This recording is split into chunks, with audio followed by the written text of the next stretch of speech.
This is the remarkable 7-mile bridge in the Florida Keys. It's the centerpiece of the overseas highway, the southernmost section of America's Route 1 that runs through the famous subtropical island chain for 127 miles. And because it is one of America's truly great highways, there really is only one way to see it, and that is by road, meaning you'll probably have to hire a car. That, however, is for the camera crew, because this bad boy, well, he's mine. On my journey on this all-American road, I head southwest from Key Largo, renowned for snorkeling at John Pennekamp Coral Reef State Park and the surrounding waters of the Florida Keys National Marine Sanctuary. While there, it's worth keeping your eyes peeled, as you'll discover hidden gems like this giant mural by prolific marine artist Weiland. And this is well worth a visit, the restored original vessel from John Huston's classic film The African Queen, starring Humphrey Bogart. You know, I've never really been on many movie sets, and this is like being on a movie set. After leaving Key Largo, my first port of call on this adventure through the Keys is a fishing village community spread over 4 islands, Isla Morada, home to the world's largest anatomically correct lobster, which is well worth a photo or two. We're sitting here in the middle of Isla Morada, the sport fishing capital of the world. We can look for tarpon, we can look for redfish, we can go catch a shark if you like.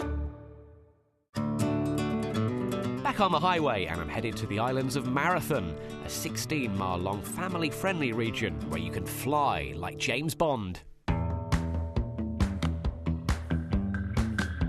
It's actually a lot easier than people think. It's simply moving up and down and the throttle. As long as you control that, you're safe. You're ready to go. Ready to fly?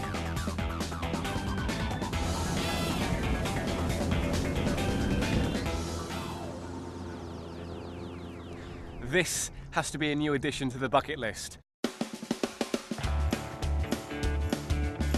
So we've just hit the start of something truly remarkable and a feat of engineering.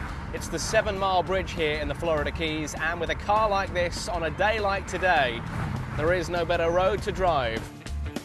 Now I've stopped off here at Bahia Honda State Park, which is a great location to take in a couple of the very best things that the Florida Keys has to offer. I'm talking great weather and picturesque sandy beaches. It's also a great place to spot both the new and the old. And by that I mean this, the new current highway, US number 1, all the way from Miami down to Key West, and this, the original railroad, almost 100 years old, and the very first highway. The railroad was the brainchild of Henry Flagler, an American tycoon who developed the Florida East Coast Railway.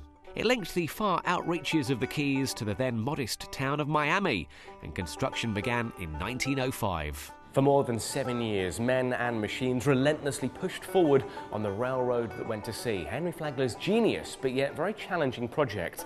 A project that, at any given time, 4,000 men were working on under incredibly harsh conditions.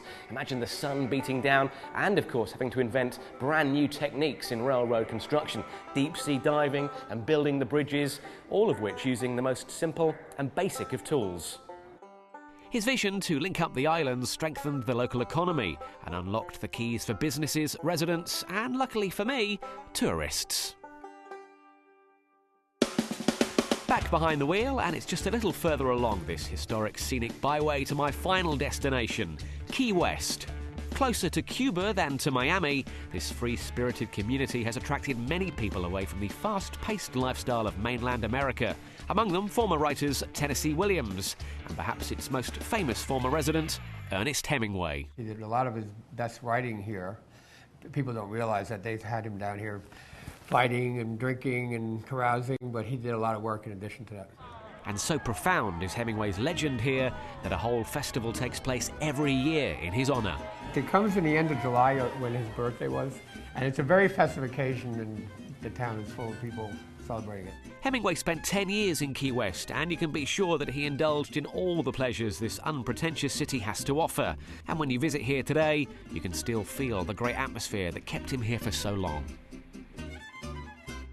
So that is it. We're at journey's end after an incredible trip of more than 125 miles. We're here at the southernmost point of continental United States of America, just 90 miles that way till you hit Cuba. And what a trip it's been through some of the most scenic highway I have ever been lucky enough to travel.